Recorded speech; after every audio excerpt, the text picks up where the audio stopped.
What were the big surprises for you this morning? Well, I'm not co-hosting the awards, I'm doing them on my own, but I co-hosted the announcement of the nominations. Not that I wouldn't mind co-hosting the awards, of course. The big surprises for me, I suppose, and it was a delightful one, was particularly Grand Budapest Hotel with 11 nominations.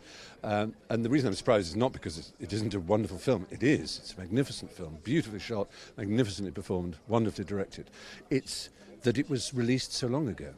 And a lot of people think, oh, you have to be in the award season, and the BAFTA voters have got no memory and they will never vote for a film that was earlier in the year. Well, this film was early in the year, and it's swept the board, which is fantastic news, I think, for filmmakers everywhere. They don't have to sort of fret about the fact, oh, we're going to be released in the spring, we're going to be released in the summer, that means we'll never get a shot at an award.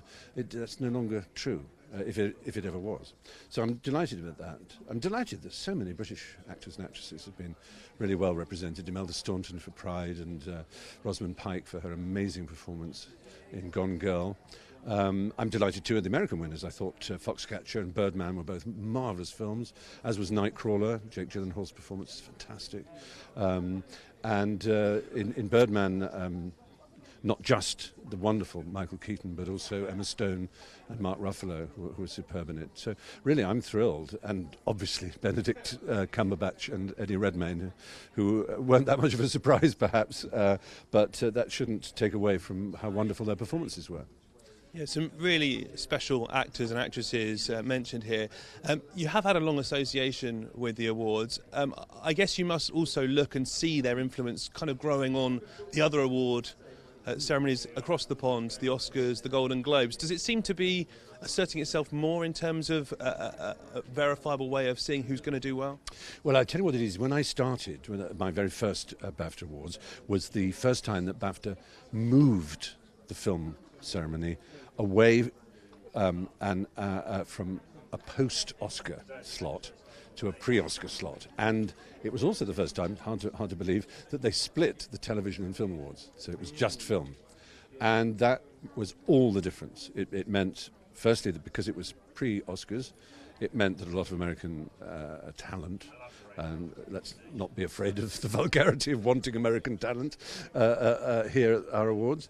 A lot of American talent were keen to come because suddenly, like the Golden Globes, it became an index, became an important way of fighting for a campaign for your film.